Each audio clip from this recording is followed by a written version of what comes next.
അല്ലേ? എക്സ്പെരിമെന്റ് നടത്തണം, അതിനുള്ള സൗകര്യം ചെയ്തു തന്നാ പോരെ? എവിടെ? അവിടെ എവിടെയാ സൗകര്യം ഇരിക്കണേ?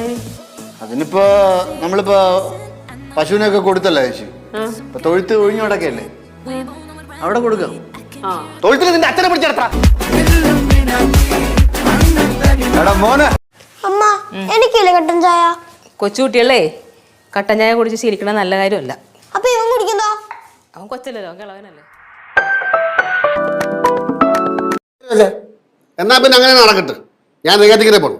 എന്നാ അമ്മ എന്നെ കണ്ടാണ്ടല്ല 2 കൈ എടുത്ത് എന്നെ ഇടിപ്പിൽ വയ്ക്കും. 2 കൈ കൊണ്ട് എടുത്ത് അടുപ്പത്ത് വെക്കും. മനസ്സിലായില്ലല്ലേ? മനസ്സിലായി ആരാണെന്ന്. പിന്നെന്താ എന്നെ ഇരുത്താത്തെ? എനിക്കൊരു പീഠം നൽകി ഇരുത്താത്തെന്താ? ആർക്കും വയ്യല്ലേ? ഇവിടെ എന്തോരം കസേര എടുക്കുന്ന കേറി ഇരുന്നൂടാ.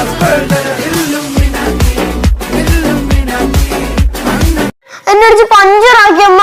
3 അടി അടിച്ചു. വെറുതെ റൂമിൽ കയറി ചെന്നതിനെ വെറുതെ എടുത്ത് അടിച്ചു വെക്കണു. വെറുതെ അടിക്കുവോ?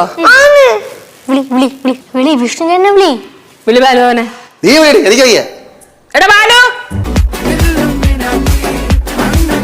എടാ മോനെ.